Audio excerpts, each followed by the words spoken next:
घराना फनो सकाफत का घर।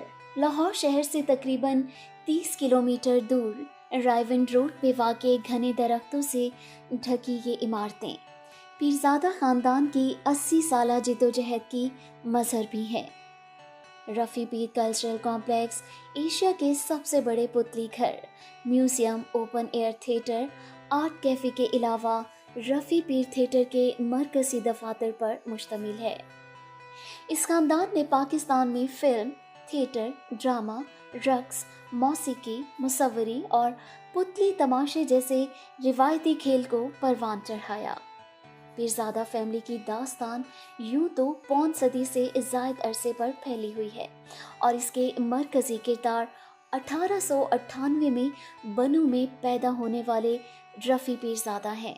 रफ़ी पीर थिएटर और वर्ल्ड परफॉर्मिंग आर्ट्स फेस्टिवल्स की अगर हम बात करें तो रफ़ी पीर की कायम करदा रिवायात को तरक्की व दवाम देने में रफ़ी पीर थिएटर के क़याम ने बुनियादी किरदार अदा किया। अगरचे वक्त गुजरने के साथ उनके बच्चों ने फ़नून लतीफ़ा के मुख्तलिफ शोबों में अपनी सलाहियतों को आज़माना और मनवाना शुरू कर दिया था, लेकिन उनके तमाम काविशों का नुक्ता अरोज रफ़ी पीर वर्ल्ड परफॉर्मिंग आर्ट्स फेस्टिवल्स है। ये मेले 1978 से 2007 तक मुनक्किद हुए और इनके नतीजे में फ़नो सकाफत और शोबिस की दुनिया पर गहरे असरात मुरतब हुए। 1978 का पहला फेस्टिवल 25 रोज़ा आलमी फेस्टिवल था, जो कि अमेरिकन इंफॉर्मेशन सर्विस और रफ़ी पीर थिएटर के इश्तराक से मुनक्किद किया गया। बाद अज़ां ये मेले international puppet festival, national dance festival, international theatre and dance festival, Sufi civil world music festival और यूथ परफॉर्मिंग आर्ट्स फेस्टिवल के नाम से मुनक्किद होते रहे। 2003 में रफ़ी पीर थिएटर वर्कशॉप ने इन तमाम इंटरनेशनल परफॉर्मिंग आर्ट्स फेस्टिवल्स को एक बड़े कल्चरल प्लेटफॉर्म पर यकजा करने का फैसला किया, जिसके बाद तमाम festivals world performing and visual arts festival Pakistan के बैनर तले मुनक्किद हुए और 2007 तक जारी रहे। इन मेलों के इनेकाद में नुमाया किरदार अदा करने वाले फिजान पीरज़ादा मरहूम ने एक मौका पर बताया था कि 2007 के इख्तिताम तक मुनक्किद होने वाले 25 बैनुल अक़वामी फेस्टिवल्स में से 76 ममालिक के 12,000 से ज़ायद फ़नकार पाकिस्तान आए थे, जबकि 50 लाख से ज़ायद अफराद ने इनकी परफॉर्मेंस देखी थी। फिजान मरहूम का दावा था कि इन तकरीबात की वजह से पाकिस्तान का सॉफ्ट इमेज दुनिया के सामने आया और यहाँ एक दिलचस्प बात यह है कि इनमें से अक्सर फेस्टिवल्स का इफ्तिताह रफ़ी पीर के साहबजादों ने अपनी वालिदा से करवाया। अब अगर हम बात करें पीरज़ादा फैमिली की खिदमात की तो सलमान पीरज़ादा रफ़ी पीर के सबसे बड़े साहबजादे हैं। अपने वालिद के इंतकाल के बाद उन्होंने अपने भाइयों के साथ मिलकर रफ़ी पीर थिएटर की बुनियाद रखी। रफ़ी पीर थिएटर के क़याम से मुतल्लिक सलमान पीरज़ादा का कहना है कि मैं इस मकसद के लिए ख़ास तौर पर पाकिस्तान आया था, क्योंकि हम भाइयों का ये मानना था कि अगर हम थिएटर का क़याम अमल में ना लाए तो हमारे वालिद का नाम वक्त के धुंधलिकों में गुम हो जाएगा। रफ़ी पीर के जुड़वा साहबजादे फिजान पीरज़ादा और सादात पीरज़ादा भी अपनी तालीम मुकम्मल करने के बाद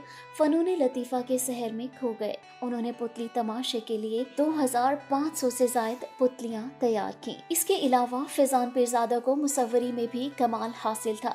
पाकिस्तान के अलावा अमेरिका, बरतानिया, जर्मनी और श्रीलंका में इनके फनपारों की सोलो नुमाइश हुई। वाशिंगटन में नुमाइश के दौरान इनकी 2 पेंटिंग्स को खसूसी तौर पर मुंतखब करके नीलाम किया गया और नीलामी से मिलने वाली रकम माजूर बच्चों की फलाह बहबूद के लिए अतिया की गई। फ़नून लतीफ़ा में नुमाया खिदमात इंजाम देने पर हुकूमत पाकिस्तान की तरफ से फिजान पीरज़ादा को तमगा इम्तियाज से भी नवाजा गया। ताहम रफ़ी पीर कॉम्प्लेक्स के दफातर में उनकी मेज़ और उस पर रखा सामान बिल्कुल उसी तरह आज भी मौजूद है जैसे वो छोड़ कर गए थे।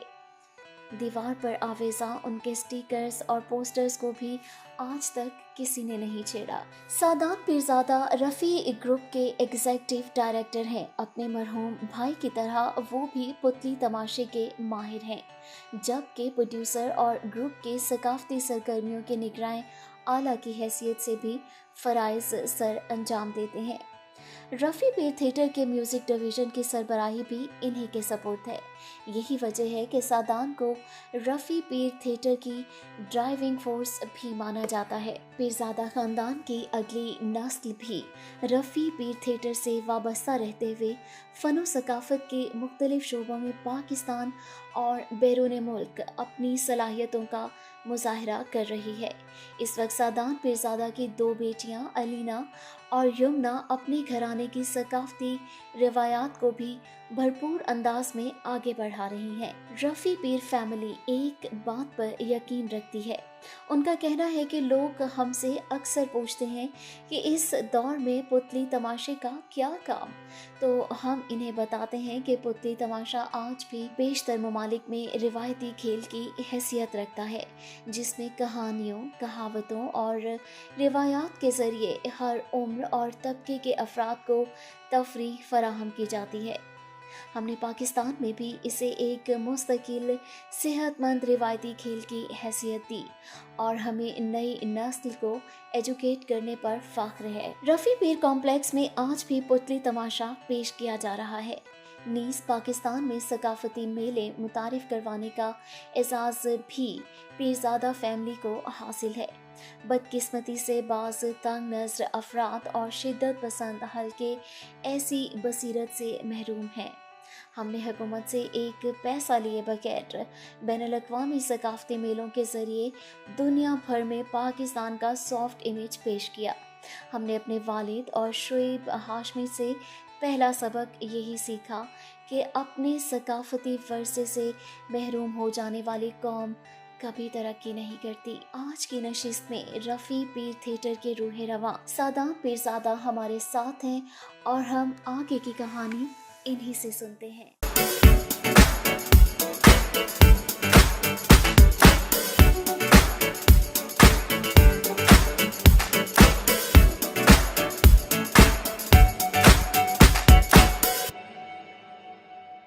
अस्सलामुअलैकुम नाज़रीन, पाकिस्तान डायरी की एक और किस्त में हम आज आपको कहते हैं खुशामदीद। आपने हमारी अभी तारुफी रिपोर्ट देखी, इंट्रोडक्टरी रिपोर्ट देखी और उससे यकीनन आप जान चुके होंगे कि मैं किस शख्सियत के पास इस वक्त बैठी हुई हूँ। रफ़ी पीर थिएटर। रफ़ी पीर थिएटर पाकिस्तान में अगर थिएटर की बात की जाए और रफ़ी पीर थिएटर की बात ना की जाए तो ये यकीनन थिएटर की दुनिया में बहुत अधूरा रह जाएगा। हम इसलिए आज इस वक्त रफ़ी पीर थिएटर में बैठे हुए हैं सादान पीरज़ादा साहब के साथ और इनके साथ हम बात करेंगे रफ़ी पीर थिएटर की हिस्ट्री पर, तारीख पर और उन तमाम पहलुओं के ऊपर हम बात करेंगे। मैं ये चाहूँगी कि हम थोड़ा इंटेलेक्चुअली इसको आगाज़ करें और बहुत कम लोगों को पता होगा कि नो डाउट रफ़ी पीर थिएटर जो बहुत बहुत बड़ा नाम है इस वक्त दुनिया में भी, इंटरनेशनली भी, पाकिस्तान के अंदर भी। और आप लोगों ने नो डाउट ये नाम बड़ी मेहनत से बनाया है, लेकिन मुझे ये बताइए कि रफ़ी पीर थिएटर का नाम रफ़ी पीर क्यों है? रफ़ी पीर थिएटर वर्कशॉप का नाम हमारे वालिद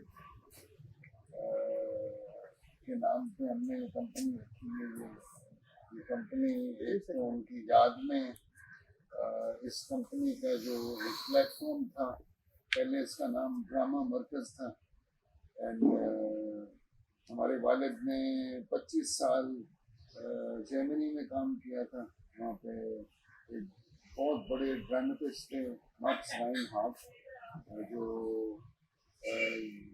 जर्मनी के आप समझ में फिलोसोफर थे, ड्रामा डायरेक्टर थे, शेक्सपियर थे। उनकी कंपनी में पीर साहब ने काम किया था। फिर पार्टीशन से पहले इंडियन नेशनल थिएटर में उसको डेवलप करने में उनका बहुत हाथ था, जिसमें पृथ्वीराज उनके शाना बिशाना उनके दोस्त भी थे, तो कपूर फैमिली के थे, बानी थे। पीर साहब ने फिर उसके बाद पाकिस्तान बन गया। फिर पीर साहब ने भी बहुत काम किया, लोग ट्रेन किए। स्कूली जो थे वो ज़िया मुईनुद्दीन साहब थे, और अनवर सज्जाद, ज़िया मुईनुद्दीन और कमाल अहमद तशरीफ, इंस्पायर्ड। तो पीर साहब की सारी फिलॉसफी पे ये मूवमेंट शुरू हुई उनकी डेथ के बाद, और उसका नाम हमने रफी पीर थिएटर वर्कशॉप रखा। और इसकी मेरे बड़े भाई ने सलमान पीरज़ादा, वो लंदन में रहते थे, वो आए और उन्होंने इसका फीता काटा और इस कंपनी को एक बहुत खूबसूरत प्रोडक्शन के साथ लॉन्च किया। सर आप मुझे बताएंगे प्लीज़ कि आपने किस सन में इसकी बुनियाद रखी थी? 1976। एंड वो एक थिएटर प्रोडक्शन थी जो एक साल एक वर्कशॉप क्रिएट की थी सलमान साहब ने, जिस वर्कशॉप में से वो एक ड्रामा बना था। और वो लाहौर में प्रेजेंट हुआ था और कराची में प्रेजेंट हुआ था। और उसके बाद there was no way looking back। या बिल्कुल, और माशाल्लाह होराइजन्स जो हैं वो ओपन होते जा रहे हैं with the passage of time, और वो सफ़र जो है रुका नहीं है। आपने एक जनरेशन है पाकिस्तान की जिसको ये लेगेसी आप ट्रांसफ़र कर रहे हैं, और इस जर्नी को आप बड़े खूबसूरत अंदाज में, बड़े प्रोग्रेसिव अंदाज में, बड़े लिबरल अंदाज के अंदर आप लेकर चल रहे हैं। अगर मैं ये कहूँ तो बिल्कुल भी गलत नहीं होगा। सर मुझे ये बताइए कि आपने अपने अब्बा की, पीर साहब की बात की, तो उनकी लेगेसी को अगर ड्रामा इंडस्ट्री के लिहाज से मैं बात करूं तो उस्मान पीरज़ादा साहब उस फील्ड में आए। इसमें कंपनी में हम सारे आप बिल्कुल आप सब हैं, लेकिन ड्रामा साइड पे, एक्टिंग की साइड पे मेनली, या इसकी बुनियादी इसको तो आप पांचों भाइयों ने रफ़ी पीर को तो बिल्कुल वो किया। इसकी जो मेन हमारी अपनी प्रोडक्शंस के अलावा जो बड़ी एक्सपेरिमेंटल और बड़ी लर्निंग्स थी उसमें, उन प्रोडक्शंस के बाद बहुत कुछ हुआ। लेकिन जो रफ़ी पीर ने फेस्टिवल्स के ड्यूरिंग थिएटर की खिदमत में की है, वो तकरीबन 125 मुल्कों से थिएटर लेके आया। सो इट्स इम्पोर्टेंट कि यहाँ पे यूथ, यहाँ पे दूसरी थिएटर कंपनीज बाहर का थिएटर देखते हैं।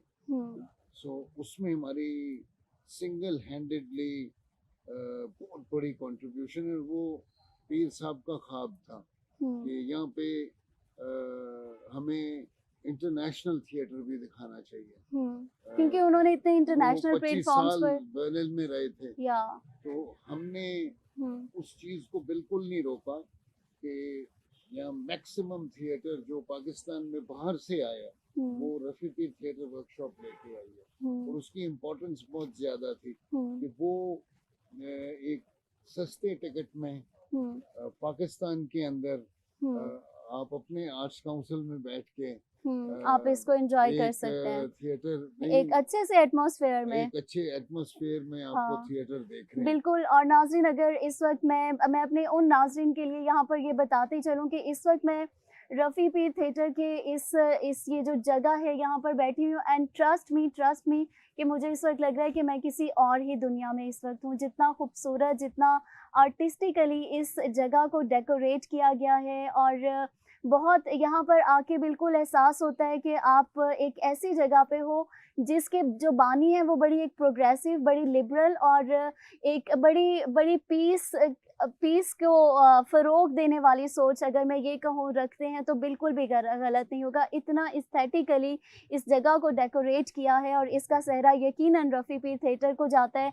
कि यहाँ पे जब जो भी लोग यहाँ पे आते होंगे वो आई डोंट थिंक सो कि वो यहाँ पे पीस फील नहीं करते होंगे। तो मैं बिल्कुल इस पार्ट के ऊपर बाद में जाऊँगी, और बिल्कुल इसके ऊपर मैं डिटेल में आपसे बात करूँगी, इसकी सारे जो इसको आपने डिज़ाइन किया एंड ऑल दैट। पहले आप मुझे ये बताइए कि अपने अब्बा की ज़िंदगी के अंदर आप लोगों में से कौन था जिसको अब्बा ने देखा कि मेरे इस बच्चे में ये जर्म्स जो हैं वो मेरे जीन्स हैं वो जा रहे हैं? उन्होंने सलमान को देखा, परफॉर्म करते हुए देखा, उस्मान को देखा परफॉर्म करते हुए, और इमरान ने काफी टाइम उनके साथ गुजारा। हम्म, हमारा उन्होंने बचपन की अच्छी चीज़ें, इनफैक्ट बल्कि एक बार अभी रिसेप्शन में पिक्चर भी लगी हुई है, हमने हाँ। पपेट शो भी अपने फादर के लिए किया था। ओ वाह, उनकी जिंदगी में। उनकी ज़िंदगी में ओ हम वाह, दोनों अच्छा खड़े हुए। बात करें। उसमें आई रिमेम्बर वो 1965 में की मैं बात कर रहा हूँ। सर उनकी क्या आप लोगों की उस वक्त एज क्या थी? ये जो उस्मान पिक्चर पीरजादा साहब की जी। Usman was in I think उन्होंने भी मैट्रिक किया था। Hmm, we were I think in class 3। अच्छा, तो ओ माय गॉड, तो मतलब बेबीज थे आप लोग तो। बेबीज थे। और ओह, अच्छा, ये मैं दिखाना चाहूँगा। या प्लीज प्लीज प्लीज, ये इट्स अ मेमोरेबल पिक्चर आप इसकी पिक्चर लीजिएगा। एंड ओ वाह, इसमें ये अब 2 पपेट्स देख रही हैं या एंड ये मैं और फैजान है। ये प्लीज हम मैं कैमरामैन से और रिक्वेस्ट करेंगे कि ये इसकी आप ये उस साइड से ले दरवाजा है लीजिएगा, वहां से अच्छी और आएगी। दरवाजे के ऊपर रेलिंग होती थी वो डंडे वाली पहले। अच्छा तो अच्छा अच्छा। उसमें से हमने ना वायर्स डाली हुई हैं और अच्छा, ये पपेट्स और ये इसमें हम पपेट चला रहे हैं और हमारे वालिद ने इसकी नरेशन की थी। जबरदस्त इट्स जबरदस्त। जस्ट टू अच्छा, ये आपने क्या कौन बताए, ये कौन है? This is me and this is Faizan. वाह, सादान जबरदस्त। एंड फैजान। सादान तो और ये जबरदस्त। Here we were in class 3। वाह, तो जबरदस्त ये जबरदस्त। एक मेमोरी बड़ी खूबसूरत मेमोरी जो है ये आपने तो। चीज पूछी है या उसमें ही सॉ और बड़ा उन्होंने तो हमें अप्रिशिएट किया कि, बहुत अप्रिशिएट किया। लुक और वेयर आइडिया किसका था, क्रिएटिव आइडिया के let's go and do it?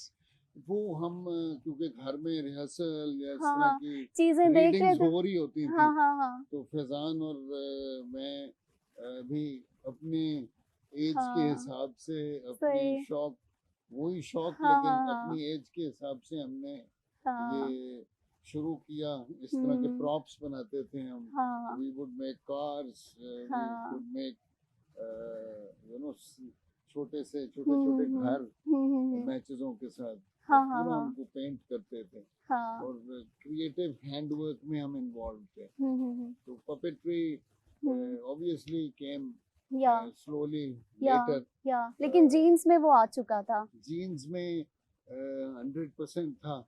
और जब हमने उस वो जिस ड्रामे की मैं जिक्र कर रहा था, कल्चर एंड एक्सरसाइज, उसके बाद जब हम जो हमारी अप्रोच थी क्योंकि 5 भाई थे और डिफरेंट फील्ड्स थी उसमें जो हमने फैजान और मेरा जो आगाज था, लेकिन वो कंपनी रफ़ी पीर थिएटर वर्कशॉप थी। तो सब अपनी अपने एरियाज में कर रहे थे लेकिन रफ़ी पीर थिएटर वर्कशॉप के हवाले से अच्छा, हम काम करते थे। सही। और हमने फेयर्स बनाने शुरू किए। Fairs, festivals. कभी हमने उसका नाम कार्निवल रख देते थे, कभी हाँ, उसका नाम हम और फन ये फेयर। सब आप चाइल्डहुड में कर रहे थे? नहीं, अच्छा, this actually started after our father died. We went into the college. College में हम नेशनल कॉलेज में गए थे। ठीक है। फाइन एनसीए में। एनसीए में या एनसीए में हमें कोई आई थिंक 2 साल के बाद हमारा इंटरेस्ट लूज हो गया क्योंकि हम बेसिकली परफॉर्मिंग आप आर्ट्स परफॉर्मिंग आर्ट्स के बच्चे थे। उधर वो परफॉर्मिंग आर्ट्स हाँ नहीं था। हाँ। उधर डिजाइन एलिमेंट की चीजें थी। हम थे भी डिजाइन डिपार्टमेंट में लेकिन वो बिगिनिंग में एलिमेंट्री था सारा। लेकिन वहां से दिल उतरा और फिर हम कराची चले गए। अच्छा। और फिर हमने हैंड्स ऑन भी शुरू किया। ओके। फिर कुछ ब्रिटिश काउंसिल के कोर्सेज पे गए यूके। और कुछ चीजें हमने फिर बाहर जाके एडमिशन लेके सीखी। आई थिंक ये इंस्टीट्यूशंस में ये फैकल्टीज फ्यूचर में आनी चाहिए। बिल्कुल आनी चाहिए। और प्रॉपरली इसके क्योंकि ये इनके स्पेशल टीचर्स होते हैं, इनकी पूरी इसकी सिलेबस होता है। तो आई थिंक जितना टैलेंट पाकिस्तान में है बच्चों में, थिएटर का, डांस का, म्यूजिक का, वो कितना तो वेस्ट हो गया। और जो सिखाने वाले थे वो भी जा चुके हैं और वो सिखाना चाहते थे, स्पेसेस नहीं थी। बिल्कुल। इवन अब ये हमारा अदारा भी कोई एक कंपनी नहीं है, ये इंस्टीट्यूशन है। इंस्टीट्यूशन है। ये अब इंस्टीट्यूशन है, हमें किसी किस्म की गवर्नमेंट की सपोर्ट नहीं है।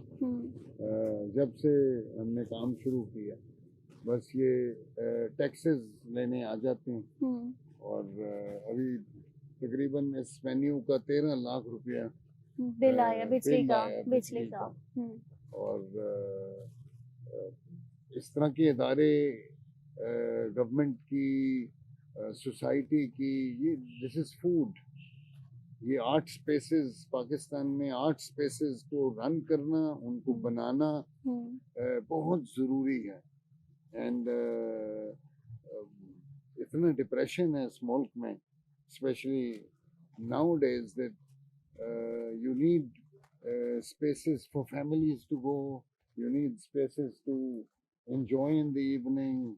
बच्चों को workshops चाहिए, you know, to go and see. There's a beautiful museum. So I think government should support. या तो आपका, जैसे आपने ये जिक्र किया, मैं बिल्कुल आपकी बात से 100% एग्री करती हूँ कि ये होना चाहिए। आपको आर्ट इसी तरह परवान चढ़ता है जब आप अगली नस्लों तक अपनी लेगेसी को आप मुंतकिल करते हो। और मेरे ख्याल में रफ़ी पीर थिएटर जो है इसके अंदर बड़ी कामयाबी के साथ अपने स्टेप्स जो है वो चल रहा है इस रास्ते के ऊपर। तो सर, इंस्टीट्यूट में जो बच्चे जो हमें देख रहे हैं और वो आकर यहाँ पे आर्ट को, थिएटर को, और बिकॉज़ अभी मैं, क्योंकि वक्त हमारे पास कम है, मैं इसके ऊपर ज़्यादा डिटेल में बात नहीं करूँगी। मैं अपने नाज़रीन को बताना चाहूँगी कि जितना भी काम होता है, आप लोग जो पपेट्स की प्रिपरेशन एंड ऑल दैट, ये सब कुछ आप हमारे साथ इस वक्त विंडो में देख रहे हैं कि हम आपको दिखा रहे हैं कि ये जितने भी पपेट्स और ये सब काम है, ये सब रफ़ी पीर थिएटर का अपना किया हुआ काम है। यहाँ पे खुद बनाया जाता है ये सब कुछ। इसके लिए हम एक अगली नशीस ज़रूर रखेंगे सादान पीरज़ादा के साथ, साफ़ के साथ, और उनके साथ इस पर बात करेंगे। लेकिन आप ये बताइए कि जो बच्चे यहाँ पर सीखने के लिए आते हैं उनके लिए क्या प्रोसेस है? उनके लिए डिफरेंट, क्योंकि ये वर्कशॉप्स प्लान की जाती हैं ड्यूरिंग द ईयर। उसमें उनके स्पेशल दिन होते हैं, उसमें थिएटर की भी होती है, पपेट्री की हम ज़्यादा करते हैं बच्चों के लिए स्कूल में, और मॉल्स में मैंने बहुत की जाके। और it's very important to get these kids involve. जो पपेट वर्कशॉप है, मेरी बेटी पूरी उसकी कॉन्सेप्ट है उसको वो अरेंज करती है। एक अभी हमने ऑनलाइन फेस्टिवल किया जिसमें डेवलपिंग पपेट्स था सारा, तो वो उसमें 40 कंट्रीज ने पार्टिसिपेट किया, and everybody created their own puppet through whatever was available in the house. And उसमें बच्चे भी थे, प्रोफेशनल्स भी थे। एक मैंने चीज देखी है, बाहर प्रोफेशनल्स भी सीखना चाहते हैं। इट्स नॉट कि आप सीख चुके हैं, I want to learn. Every job tells me, हर रोज आप एक नई चीज सीखते हैं। तो यहाँ पे तो सारे एक्सपर्ट्स हैं। You know, so I think कि जो हमने फेस्टिवल्स के टाइम में 1992 से लेके 92 से लेके 2008 तक जो हम 16,000 आर्टिस्ट्स 65 कंट्रीज से लेके आए, जो वो सिखा के गए हैं इधर। एक तो परफॉर्मेंस के थ्रू उन्होंने सिखाया, एक उन्होंने बातचीत करके सिखाया, एक उन्होंने वर्कशॉप्स की। हम हर एक आर्टिस्ट वर्कशॉप्स करता था, और हमने पाकिस्तान के म्यूजिशियंस के साथ बहुत म्यूजिक आर्टिस्ट की वर्कशॉप्स करवाई। उनके थ्रू कोलैबोरेशंस हुई, वो बाहर गए, अपॉर्चुनिटीज मिली। एक मेरे फ्रेंड हैं करीमुद्दीन खान, वो स्कल्पटर थे, आइस बहुत अच्छी काम करते थे।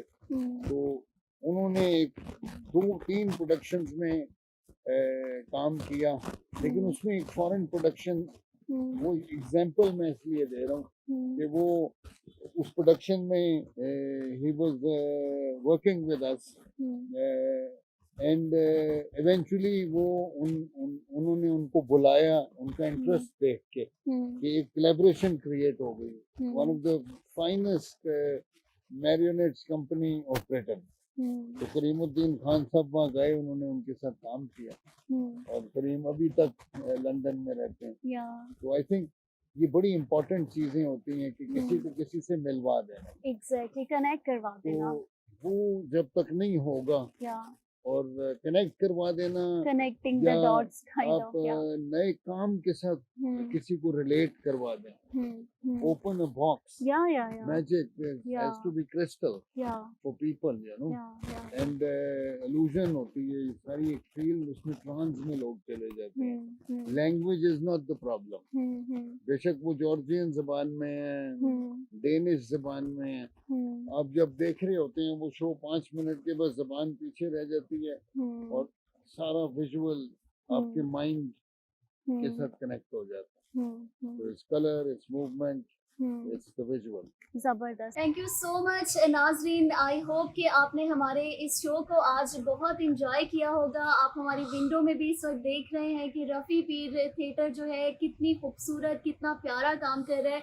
ऐसा काम, इतना क्रिएटिव काम कि दिल को देखकर ही बहुत ज़्यादा खुशी होती है। यहाँ पर आकर इस वक्त मैं इतना अच्छा महसूस कर रही हूँ और ये सादान पीरज़ादा साहब एक प्रोग्रेसिव, एक लिबरल इंसान के साथ बैठ के इंसान कैसा महसूस कर सकता है, मैं बिल्कुल एक वैसा ही महसूस एहसासात इस वक्त मेरे हैं।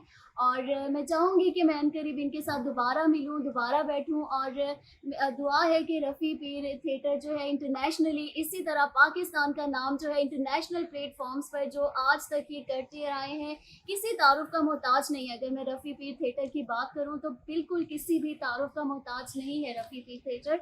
और इसी तरह ये पाकिस्तान का नाम जो है वो रोशन करते रहें इंटरनेशनल प्लेटफॉर्म पर। इसके साथ ही पाकिस्तान डायरी के आज के प्रोग्राम का वक्त यहाँ पर खत्म हुआ चाहता है। सोबिया अली को इजाज़त दीजिए, किसी और नशीस में किसी और गेस्ट के साथ ज़रूर आपके साथ मिलेंगे, बट सादान पीरज़ादा साहब के साथ हम दोबारा ज़रूर मिलेंगे। Thank you so much sir, thank you so